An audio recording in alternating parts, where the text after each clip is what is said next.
Muy buenas tardes, sean bienvenidos a este cuarto foro latinoamericano y primer foro paraguayo de mujeres líderes en medicina. Sabemos que la salud en la mujer abarca diferentes aspectos, desde lo físico, hormonales,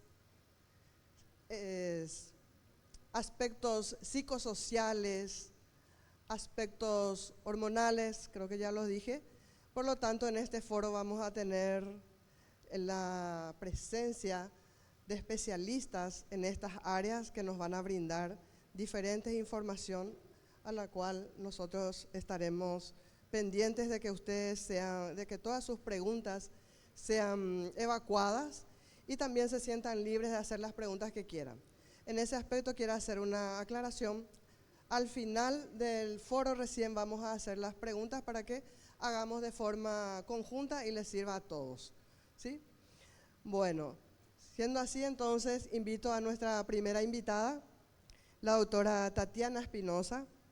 Ella es especialista en medicina interna, docente de la Facultad de Ciencias de la Salud de la Universidad del SINU, past president de la Asociación Colombiana de Medicina Interna, ACMI, fellow del ACP y miembro del Foro Internacional de Medicina Interna. Adelante, doctora.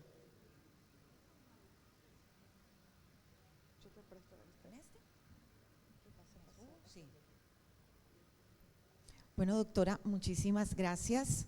Es un honor haber tenido la oportunidad de estar con ustedes esta tarde. Agradezco al doctor Ignacio, a la doctora Tatiana, de todo el comité organizador de este 17º Congreso Paraguayo y más aún en el festejo de esas bodas de oro de la sociedad. Vamos a hablar entonces de la depresión como un factor de riesgo cardiovascular en la mujer. Declaro no tener conflicto de interés en la realización de esta conferencia. ¿Cómo puede influir la depresión y el estrés en las enfermedades cardiovasculares? Ese es el principal interrogante que vamos a resolver en esta conferencia. Recordemos que las enfermedades cardiovasculares son la primera causa de morbimortalidad y dentro de estas la cardiopatía isquémica juega un papel muy importante en estas. Existen una serie de factores de riesgo que conocemos, que son factores de riesgo modificables, que son los factores tradicionales, pero últimamente, sobre todo en la salud de la mujer, han ido apareciendo una serie de factores potenciadores de riesgo que debemos conocer, que debemos interrogar y tratar en nuestra población femenina. Las mujeres tienen un mayor riesgo y una mayor vulnerabilidad al estrés crónico y a la depresión con la enfermedad cardiovascular. Las mujeres son el doble de propensas de tener depresión y la depresión puede ser tanto causa como consecuencia de enfermedad cardiovascular. Las personas con depresión tienen hasta 3 veces más probabilidad de tener enfermedad cardiovascular y aquellas personas que ya han tenido eventos cardiovasculares, por ejemplo, tenemos estadísticas de que después del infarto aproximadamente el 30% de los pacientes entran en depresión y esto aumenta la probabilidad de un segundo evento. Y si nos vamos a la enfermedad cerebrovascular, casi el 50% de las mujeres después de un evento cerebrovascular entran en depresión. Entonces tenemos un factor que es tanto causa como efecto y que influye en estas estadísticas. Bueno, no sé manejar sinceramente la lupa del señalador, voy a intentar hacerlo, pero si vemos comparativamente la enfermedad cardiovascular y la enfermedad mental y observamos la línea blanca que es de hombres y la roja de mujer en cuanto a la cardiopatía isquémica y la salud mental, vemos que son unas columnas que tienden a parecerse. Entonces, sí presentamos una relación entre la enfermedad cardiovascular y la parte de la salud mental. Esta diapositiva, que fue publicada por CIAC en el 2022 y que nos hablaba específicamente sobre los factores de riesgo cardiovascular en la mujer, fíjense que dentro de los factores emergentes tenemos la depresión y el estrés como un factor muy importante y potencializador del riesgo cardiovascular en la mujer que se asocia a los determinantes biológicos, a los factores únicos de la mujer, y que este es un tema que más adelante vamos a tratarlo en estas mismas conferencias. ¿Y qué sabemos de la evidencia sobre la depresión y la enfermedad cardiovascular? Si hacemos una búsqueda, tenemos varias evidencias, mucho que nos sustenta esta relación. Vamos a señalar dos principalmente. En que se miraron 27,000 pacientes, 24% mujeres, y que prácticamente lo que se comparaba era qué tanto influía la depresión en los pacientes que habían tenido cardiopatía isquémica, y se pudo observar que tanto en hombres como en mujeres era un factor muy importante y que se había relacionado en la génesis de la enfermedad cardiovascular. Pero si nos vamos a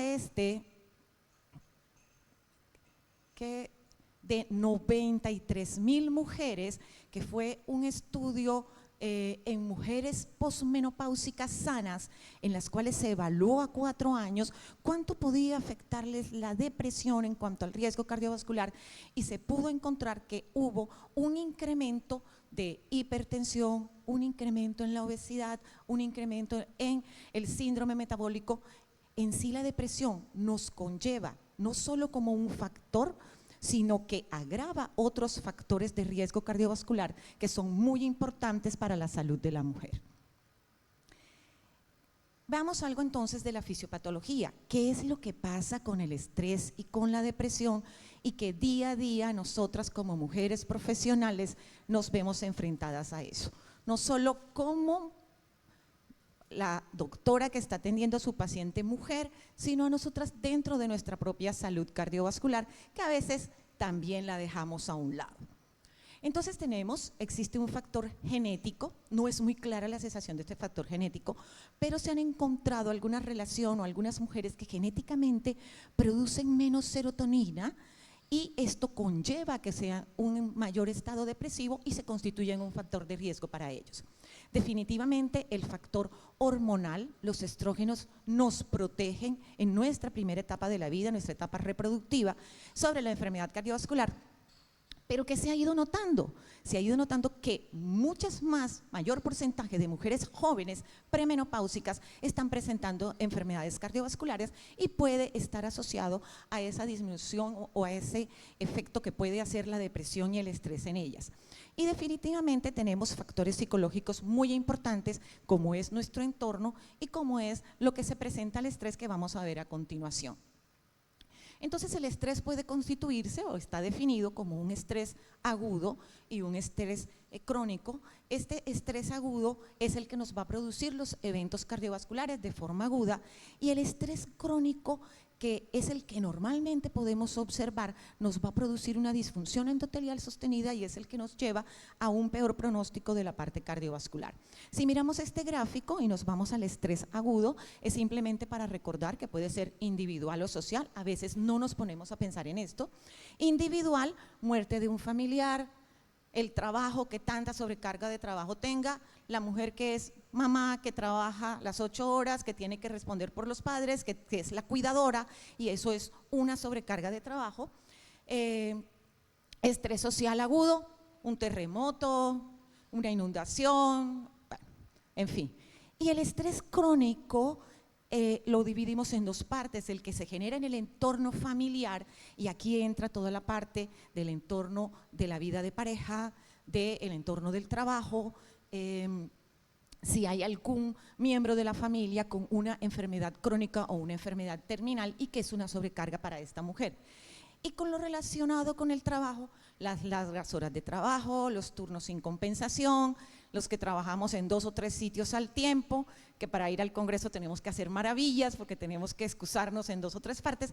No nos damos cuenta, pero es una carga de estrés que estamos teniendo a lo largo de nuestra vida. ¿Cuáles son estos ejes de respuesta que tenemos entonces? Tenemos un eje de respuesta que está dado por el sistema simpático, con un aumento en la liberación de catecolaminas, y el eje hipotálamo, hipófisis adrenal, que a final de cuentas nos va a llevar a la producción de cortisol.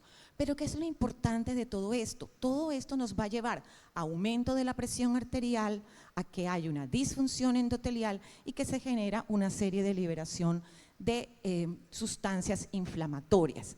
No sé manejar muy bien la lupa, voy a tratar de hacerlo, Pero lo importante es que una vez que nosotros en un estrés agudo liberamos las catecolaminas, sabemos que esas catecolaminas van a actuar sobre los receptores alfa y beta periféricos y que nos van a conllevar aumento de la frecuencia cardíaca, aumento de la presión arterial, vasoconstricción periférica con aumento de la resistencia vascular sistémica, y este estrés agudo es el que nos puede llevar en algunas ocasiones a eventos que aumentan la mortalidad y que se presentan en algunas situaciones agudas.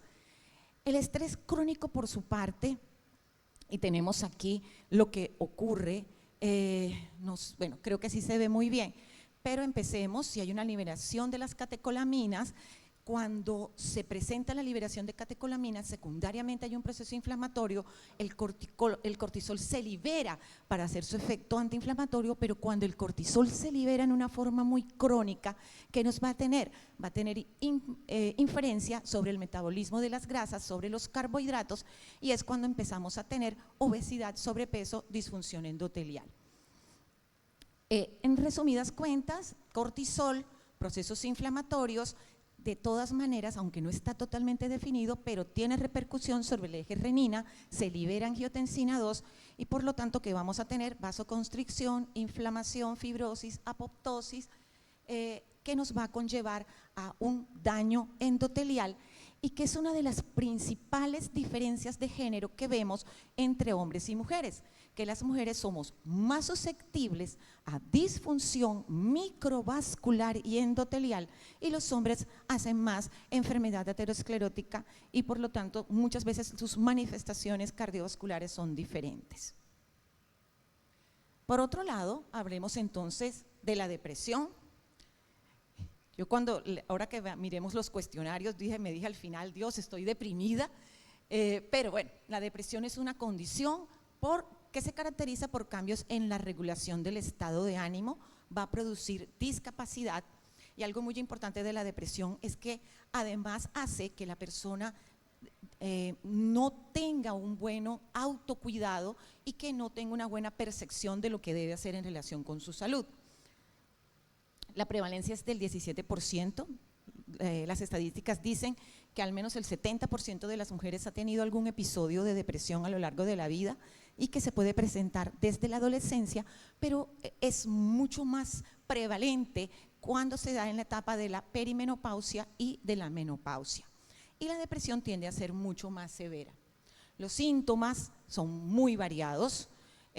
Pueden ir desde síntomas de tristeza, no hay interés, no hay capacidad para hacer las cosas, puede haber insomnio o hiperinsomnia, aumento o pérdida de peso, fatiga o falta de energía, y a veces las mujeres nos consultan por estos síntomas y lo menos que se nos presenta es de que está deprimida, sino que empezamos a buscar esa disnea o esa fatiga como una causa de tipo cardiovascular.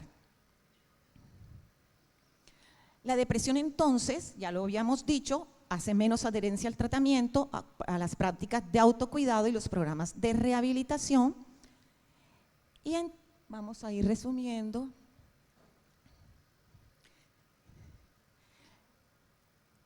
Bueno, entonces tenemos que hay una relación bidireccional, ya lo habíamos dicho al inicio, entre la depresión como un predictor de enfermedad cardiovascular y lo contrario.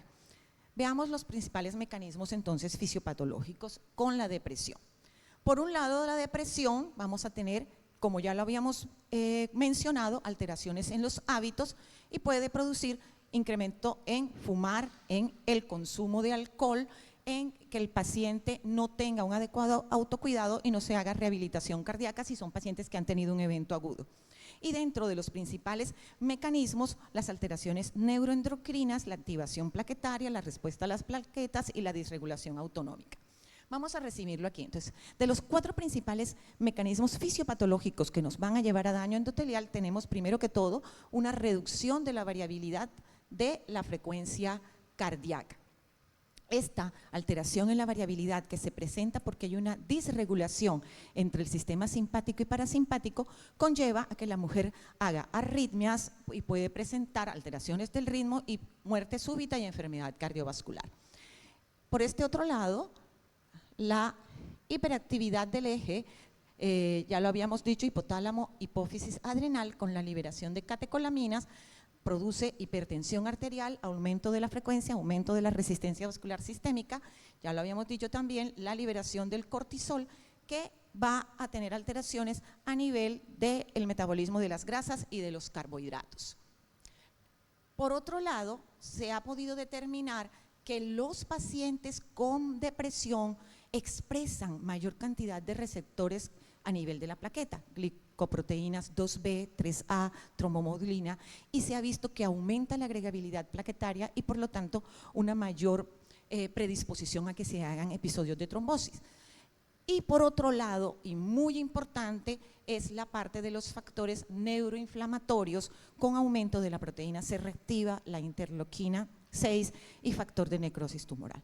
Entonces tenemos una serie de alteraciones que al final de cuentas nos van a llevar a disfunción y enfermedad cardiovascular.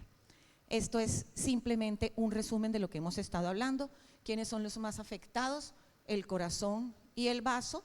Todo sale a nivel de la estimulación de las hormonas adrenérgicas, del cortisol, de la activación de la inflamación y de toda la cascada de agregación plaquetaria. ¿Qué hacemos entonces? Definitivamente tenemos que evaluar a nuestra paciente y mirar si verdaderamente hay depresión o no. ¿Qué métodos? Tenemos unas escalas de autoevaluación, se pueden hacer biomarcadores como cuantificar el cortisol. Existen actualmente todos los dispositivos para hacer ejercicio y que normalmente a diario estamos con los relojes inteligentes y todos estos dispositivos que pueden mostrar alguna variabilidad de la frecuencia y algunas tecnologías de imagen. Pero lo más sencillo es esto, cuestionario sobre la salud del paciente. Se le aplica a todos los pacientes que nosotros sospechamos que tiene depresión y en nuestra consulta para evaluar el riesgo cardiovascular de la mujer. ¿Está deprimida o no está deprimida? Dos simples preguntas. Hay poco interés en hacer las cosas, sentimiento de tristeza o de depresión, pues yo casi que todas las contesto positivas, y esto es muy importante también evaluarlo a nuestro paciente que ha tenido enfermedad cardiovascular.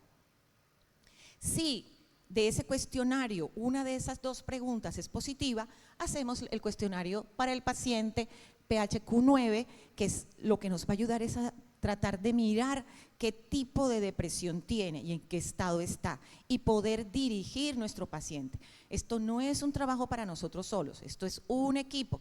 Aquí vamos para remisión a psicología, psiquiatría que nos ayuden al manejo y poder impactar a este paciente en la parte de depresión. ¿Qué terapias podemos proponer? Tenemos terapia farmacológica, intervenciones no farmacológicas como la terapia cognitiva conductual y terapias psicocardíacas. Cuando hablan de terapias psicocardíacas es ese paciente que revascularizado, que ha tenido un infarto, que le han hecho una angioplastia, bueno, que ha tenido alguna intervención para prevención secundaria, poder integrar la parte de la rehabilitación cardíaca con la parte mental del paciente y enfocarlo de una manera mucho más integral para que pueda impactar en su recuperación. Dentro de los fármacos, los que están recomendados son los inhibidores selectivos de la recaptación de serotonina. El más, bueno, está acá abajo, es la sertralina, es el más seguro, sobre todo en aquellos pacientes que ya han tenido un evento cardiovascular anterior. Hay que tener mucho cuidado con los antidepresivos tricíclicos porque tienen alteraciones a nivel del intervalo QT y pueden agravar el paciente con arritmias o cual que tenga alteraciones de bloqueos o alguna alteración en el ritmo. Si la mujer ha tenido, sea de mama y está recibiendo tamoxifeno, no podemos darle fluoxetina. La fluoxetina no se puede dar porque intervienen en la misma vía metabólica y estaríamos alterando su otra enfermedad de base. También podemos utilizar los inhibidores de la absorción de serotonina y norepinefrina, venlafaxina, el bupropión, pero en realidad la mayor evidencia que hay es con la sertralina cuando nosotros queramos utilizarlo. Pero como les dije, esto es también un tratamiento con un equipo multidisciplinario con psicología y con psiquiatría. ¿Qué nos dijeron las guías que se publicó sobre los factores de riesgo cardiovascular en la mujer? Primero, debe realizarse la investigación de estos factores psicosociales. O sea, hay que preguntarle a nuestra mujer y colocarle los cuestionarios y mirar si estamos ante depresión, estrés o ansiedad en prevención primaria. Este diagnóstico se hace mediante los cuestionarios que ya les comenté, el PSQ2 y el 9. Pacientes con resultados positivos de detección en este test debemos dirigirlo a un profesional calificado para que le pueda dar el adecuado manejo psicoterapéutico. Se puede hacer intervención psicosocial. Las guías nos dicen que es lo primero que debemos hacer antes de entrar a la parte farmacológica y dependiendo del estado de depresión de la mujer, prescribir rehabilitación cardíaca como parte de ese manejo integral de las mujeres con estrés y depresión y enfermedad cardiovascular establecida. Se recomienda la prescripción de los antidepresivos que ya mencionamos y algo muy importante que nos dice en la guía, la terapia hormonal no es tratamiento ni de depresión ni de ansiedad en las mujeres peri o posmenopáusicas. No hay ningún tipo de evidencia y no debe ser utilizado para este fin. Mensajes para llevar a casa entonces, la enfermedad la enfermedad cardiovascular y la depresión definitivamente son enfermedades crónicas que tienen un impacto en la morbimortalidad cardiovascular, que normalmente una puede causar la otra y que se pueden convertir en un círculo para nuestros pacientes. En pacientes con enfermedad cardiovascular aguda crónica, especialmente en mujeres, hacer un tamizaje para la depresión y debe ser considerado como una estrategia preventiva para nosotros poder intervenir sobre futuros eventos cardiovasculares en la mujer. Muchísimas gracias.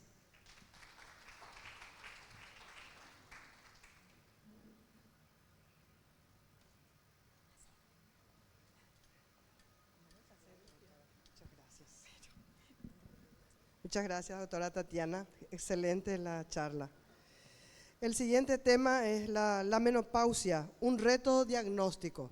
Invitamos a la doctora Montserrat Chimeno, especialista en medicina interna, gerente de asistencia sanitaria de Zamora del Sistema de Servicio Público de Salud de Castilla y León, profesora de la Escuela de Enfermería de Zamora, presidente de la Sociedad Española de Medicina Interna, SEMI, y past president de la Sociedad Castellano-Leonesa Cántabra de Medicina Interna, SOCALMI. Adelante, doctora. Muchas gracias.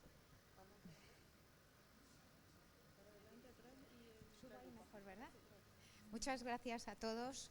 Gracias especiales a los doctores Ortiz y Falcón por la amable invitación que me han hecho para asistir a este 17º Congreso de Medicina Interna de Paraguay, que coincide con su 50 aniversario y el primer World Summit de Medicina Interna. Gracias también a mis compañeras de mesa y a los organizadores de esta mesa. Vamos a hablar de un tema que yo creo que nos atañe a todas como mujeres que estamos aquí y a los hombres también, puesto que es un tema que vemos los internistas. Cuando empecé a hablar de menopausia hace mucho, pues la gente me decía, si tú eres internista, no eres ginecóloga.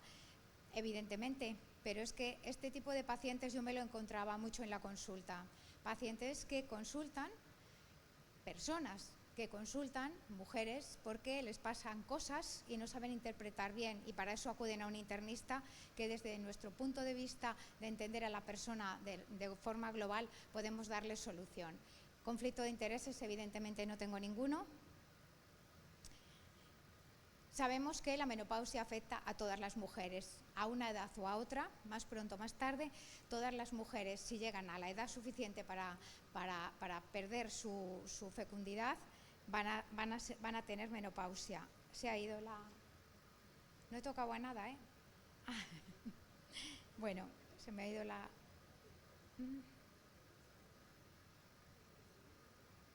Es que no sé... Perdonar. Sin señal. Bueno, nos afecta a todas, como digo, es una enfermedad que muchas veces está infradiagnosticada o que la confundimos con otras patologías y que para las personas que la sufren, que son la mayoría de las mujeres, tiene un impacto biopsicosocial importante. Y yo también he añadido ahí que muchas veces no se aborda con la seriedad que merece, porque yo creo que cuando alguien consulta por estos síntomas que vamos a ver, debe tener la suficiente consideración por parte del profesional que la está escuchando. Sabemos que es un proceso biológico natural, de eso no nos cabe duda, pero que tiene grandes repercusiones clínicas, psicológicas y sociales, porque no solo es la repercusión clínica, sino también la psicológica, como ya ha señalado mi antecesora, la doctora Tatiana Espinosa, muy bien, y sociales también, porque a nivel de nuestra vida social también se altera. Se estima que hay más de 1.000 millones de mujeres en edad menopáusica, por eso es tan importante esta patología, que no es patología, como vamos a ver, pero que está rodeada todavía en el siglo XXI de muchos silencios y muchos tabúes. No sé qué le pasa, como médicos evidentemente lo pongo ahí, nos enfrentamos al hecho de reconocer, tratar, sobre todo escuchar y estar atentos a toda la cantidad de estas 1.000 millones de mujeres que presentan menopausia y que muchas de ellas, un porcentaje bastante elevado, nos van a consultar. Bueno, lo vemos ahí. Más del 70% de las mujeres que experimentan síntomas de la menopausia, que pueden ser severos, durante la transición menopáusica, pero muchas de ellas no van a consultar, y eso es una cosa importante porque muchas veces la van a vivir de una manera traumática. Climaterio, como todos saben, que es una palabra que me encanta, viene del griego climater y significa escalón, es la transición. La transición de la etapa no reproductiva a la no reproductiva, y esta etapa va rodeada de gran cantidad de síntomas. La menopausia se puede clasificar, toda esta transición se puede clasificar en premenopausia, es que yo no veo nada en esa pantalla, entonces tengo premenopausia, perimenopausia, menopausia, y ya saben que bueno, pues también se considera la posmenopausia. ¿Qué es la premenopausia? Bueno, pues el estado hormonal en el que todavía no han aparecido síntomas, la mujer no se da cuenta que ya está en este estado porque no tiene ningún signo ni síntoma que, no sé qué es, que le produzca la más mínima clínica. Esa es la premenopausia y tendría ciclos hormonales que pueden ser regulares o irregulares, pero que no le alteran a su vida y a su vida normal. La perimenopausia es el estado, un periodo de duración variable, que ya sí que precede a la aparición de la menopausia fisiológica. La OMS la ha definido claramente, comienza cuando aparecen los signos y síntomas clínicos y biológicos y que anuncian la llegada de la menopausia. Pero ya saben que la menopausia en realidad es un diagnóstico a posteriori, que es la ausencia de ovulación, de ciclo menstrual, tras un año de que haya pasado un año. La edad de la menopausia se sitúa en torno a los 51 años, pero ya saben que esto es muy variable y que puede variar entre 45 y 55 años. Sabemos que existen menopausias precoces, que es el cese de la función ovárica entre 40 y 45 años en ausencia de otras causas de amenorrea secundaria, y sí que también es algo que afecta a un porcentaje importante de mujeres, porque un 10% de las mujeres van a tener una menopausia precoz. La menopausia inducida o iatrogenia también la vemos, pues porque hay muchas mujeres que se tienen que someter a tratamientos hormonales o a intervenciones quirúrgicas como es la salpingoforectomía bilateral, y por esta supresión ovárica brusca pues sufren evidentemente una menopausia más o menos traumática. Y también hay que tener claro que existe la insuficiencia ovárica primaria, que esta es la que provoca una menopausia en menores de 40 años, y tampoco tiene un porcentaje de afectación desdeñable, porque un 1% de las mujeres menores de 40 años van a tener una insuficiencia ovárica primaria. Incluso saben que existen mujeres jóvenes con menos de 30 años, un 0,1%, que pueden tener esta insuficiencia ovárica primaria. Pero lo importante es que tenemos una etapa de nuestra vida entre los 40 y los 60 años donde vamos a sufrir una serie de alteraciones que son las que nos van a provocar afectación en nuestra vida, no solo a nivel clínico, sino, como he dicho, psicológico y social. Respecto a la edad de la menopausia, bueno, pues lo que se dice es que es en torno a los 51 años y que es muy variable entre los 45 y los 51, pero hay muchos factores que van a influir en la aparición de la menopausia. La dieta, los niveles de ejercicio, el tabaquismo, el índice de masa corporal, la raza también influye, y que hayan tenido problemas ginecológicos o de salud médicos concurrentes o previo a la menopausia. Sabemos también que un índice de masa corporal elevado está relacionado con un inicio tardío de la menopausia, pero no con la duración de la menopausia. pero sí que la iniciarán más tarde las mujeres que tengan un IMC más alto. Y también sabemos que las mujeres afroamericanas tienen una transición menopáusica de mayor duración que las mujeres caucásicas. Y también hay estudios que dicen que las mujeres que viven en países de bajos ingresos o medianos ingresos, el inicio de la menopausia es más tardío. No vamos a explicar aquí la fisiopatología de la menopausia. Bueno, pues todos sabemos que se pierde la sensibilidad a la retroalimentación positiva y negativa de los estrógenos y que entonces pues, se pierde el patrón menstrual. Y que las hormonas más importantes y que tenemos que valorar son el estradiol, la FSH y la LH. Pero ya saben ustedes que estos niveles fluctúan ampliamente y que muchas veces pues, no ayudan claramente al diagnóstico. Esta transición menopáusica, este escalón que se produce en nuestra vida, se caracteriza típicamente por estos ciclos menstruales irregulares, por la aparición de los síntomas menopáusicos y por el aumento de la FSH.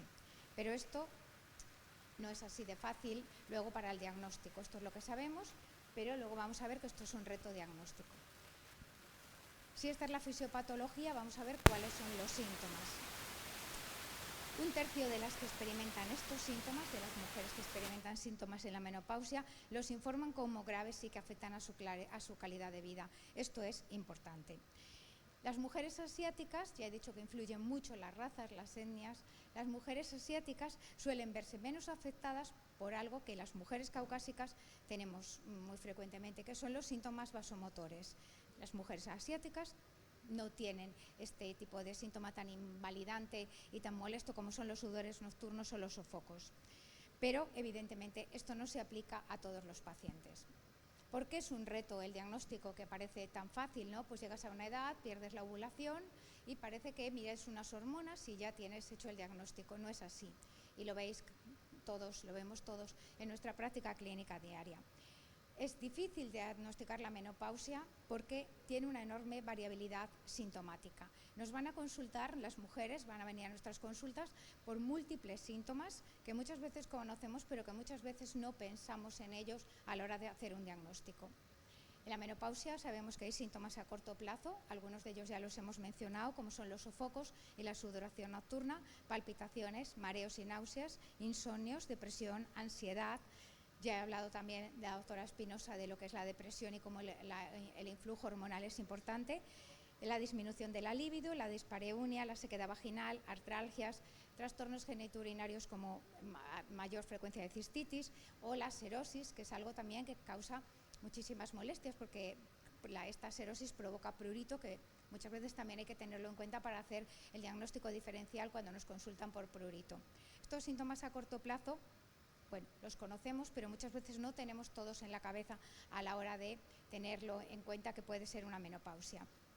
Y muchas veces estos síntomas por los que nos consultan, una mujer que dice, pues mira, de repente he empezado a tener la tensión un poquito más alta, tengo sofocos, tengo mareos, tengo debilidad en la habilidad emocional, tengo palpitaciones, pues tenemos una serie de diagnósticos con los que hacer el diagnóstico diferencial que no son baladíes y que no son tonterías. Entonces, muchas veces tenemos que pedir pruebas que probablemente no serían necesarias, pero que nos obliga la propia clínica.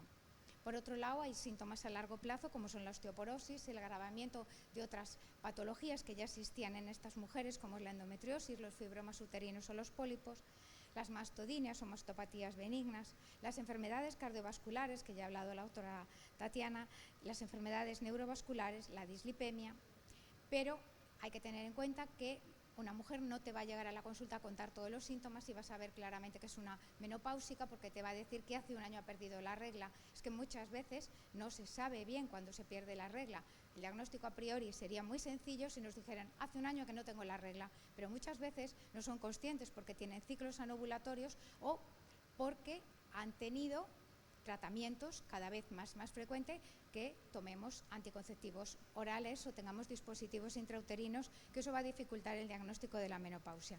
Y muchas veces estos síntomas no los atribuyen a estos cambios hormonales, sino que, pues también como ha dicho la doctora Tatiana, estamos muy condicionados por el estrés, por el trabajo, por el envejecimiento natural, que es lo que hace que muchas veces no le demos importancia a estos síntomas.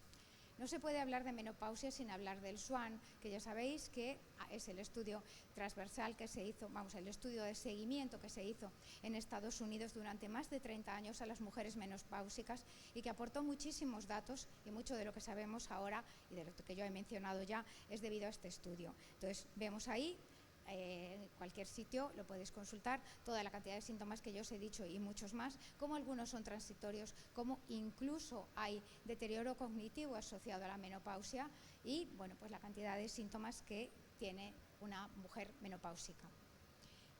¿El diagnóstico es un reto? Sí. El diagnóstico nos tendremos que basar en la clínica y me diréis, y en el laboratorio, evidentemente, y luego pues también ha habido a lo largo de décadas, pues se han establecido una serie de criterios diagnósticos, algunos pues los más importantes son los criterios Strauss y evidentemente también hay cuestionarios y escalas que podemos usar. La clínica, como he dicho, es muy variada y me encantó este dibujo que refleja claramente cómo nosotros como internistas estamos ante una entidad multisistémica, porque si veis afecta todos los órganos y sistemas.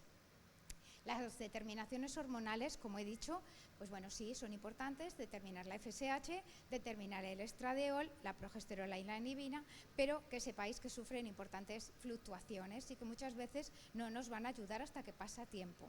Entonces, bueno, pues claro, lo tenemos aquí, lo tenemos bastante claro, pero para llegar a este punto no sabes, muchas veces si no tienes una referente de determinaciones previas, no puedes diagnosticar claramente que esté subiendo la FSH o que esté bajando, porque muchas veces las fluctuaciones son importantes a lo largo de meses, incluso algún año.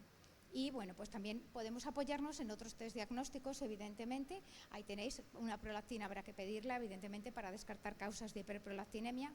No podemos olvidarnos, y esto siempre me gusta señalarlo, que muchas de estas mujeres que cuentan síntomas, tenemos que descartar que estén embarazadas, porque muchas veces ellas han pensado que han perdido la regla, pero todavía están menstruando y entonces se quedan embarazadas. Entonces también es otra cosa que tenemos que tener en cuenta, que los embarazos a estas edades todavía existen, y a veces pues también, bueno, por supuesto hormonas tiroideas es algo que va casi asociado a estos síntomas que hemos dicho a corto plazo, y a veces pues tendremos que solicitar hasta una biopsia endometrial a nuestros compañeros ginecólogos porque hay sangrados que pueden hacernos confundirnos con otras patologías.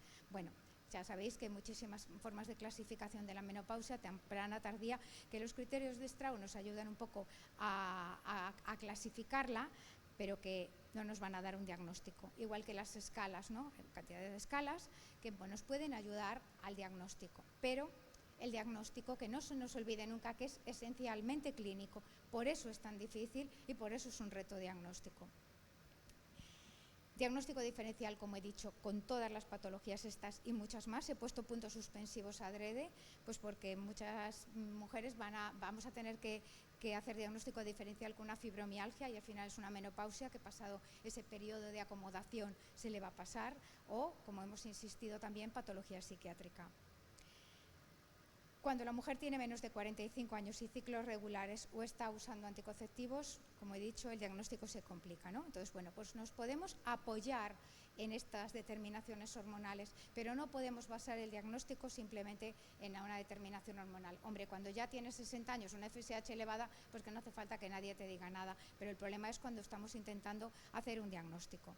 Y bueno, esta simplemente es para ver cómo en la transición menopáusica, esta slide, aparecen una serie de síntomas que nos pueden ayudar, como la prevalencia de los síntomas vasomotores es muy importante al principio de la menopausia, pero después pues muchas mujeres van mejorando de sus síntomas, al contrario que la prevalencia de la sequedad vaginal y la dispareunia, que eso sabéis que pues va aumentando. ¿Qué pasa si no hacemos el esfuerzo de diagnosticar a estas mujeres que nos vienen contando estos síntomas tan variados? Pues las consecuencias son importantes, porque sabemos que hay un aumento de enfermedades cardiovasculares y osteoporóticas por pérdida estrogénica. Sabemos que los trastornos del ánimo se cronifican, que hay una disfunción sexual que no hemos abordado y que va a empeorar con eso la calidad de vida de las mujeres.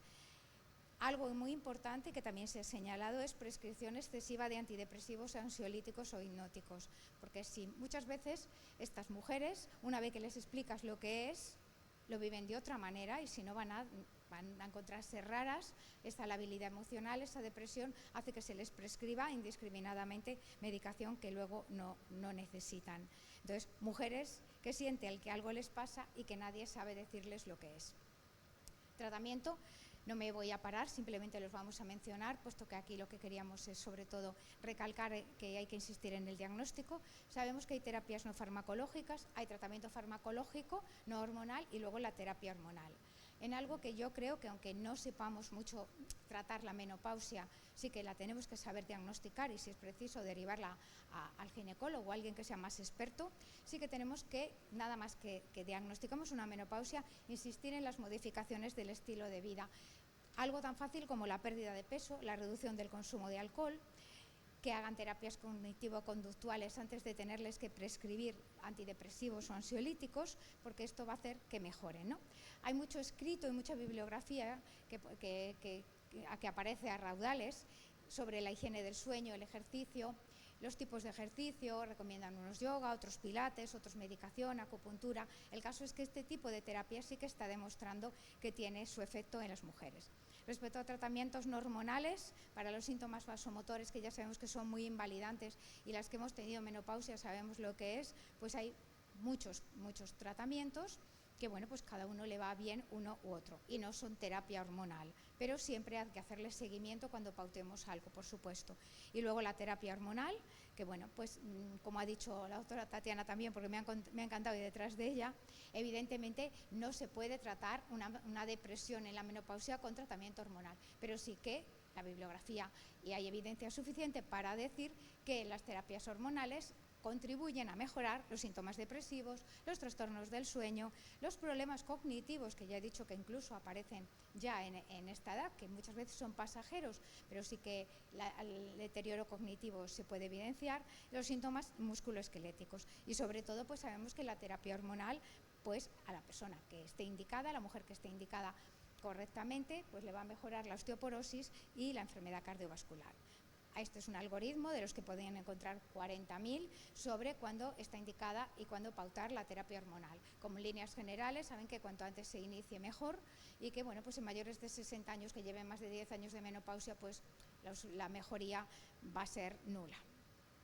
Hay que tener en cuenta cuando vayamos a prescribir terapia hormonal que hay personas que no se la podemos recetar, evidentemente, porque tienen contraindicaciones absolutas o contraindicaciones relativas. Y ya quiero ir acabando. ¿Por qué la menopausia es un reto diagnóstico? Bueno, por la heterogeneidad clínica que hemos visto. Cada mujer la vive de una manera, pero nos van a consultar por muchísimos síntomas y lo tenemos que tener en cuenta. No hay una presentación única. Los síntomas, como hemos visto, son muy inespecíficos, valen para cualquier enfermedad y entonces se solapan con otras muchas enfermedades que tenga la mujer y porque ahora mismo pues, el uso de anticonceptivos orales o de dispositivos intrauterinos dificultan la regularidad menstrual y la mujer muchas veces no sabe que si tiene la menopausia o no. ¿Por qué es un reto? También, porque muchas mujeres no hablan de ello, por vergüenza, por desconocimiento, cuando llegan a consultar a lo mejor ya tienen síntomas muy arraigados, porque incluso nosotros como médicos y médicas no lo preguntamos, algo que tendríamos que preguntar siempre, y porque muchas veces pues existe una falta de formación, mea culpa de nosotros también, el personal sanitario, sobre este tipo de etapa de la vida.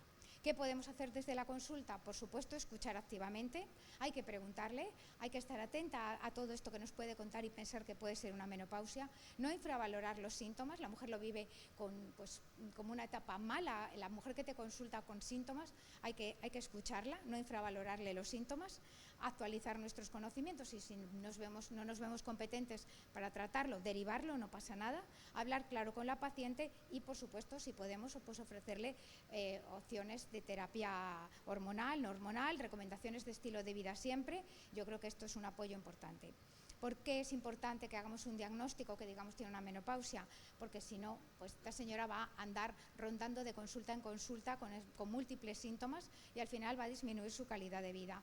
Porque si no la diagnosticamos y la tratamos, la que necesite, el tipo de tratamiento que sea, va a incrementar los riesgos, tanto de la osteoporosis como de la enfermedad vascular, como del deterioro cognitivo, y porque va a prescribirse mucha medicación, sobre todo ansiolíticos y antidepresivos, sin abordar la causa real, que es simplemente afrontar la menopausia, y esto va a causarle pues, iatrogenia. Mensajes finales. La menopausia es un desafío diagnóstico por la variabilidad de los síntomas y las diferencias entre cada uno. Los niveles de FSH pueden fluctuar, entonces no nos equivoquemos ni nos quedemos tan tranquilos porque tiene una FSH elevada.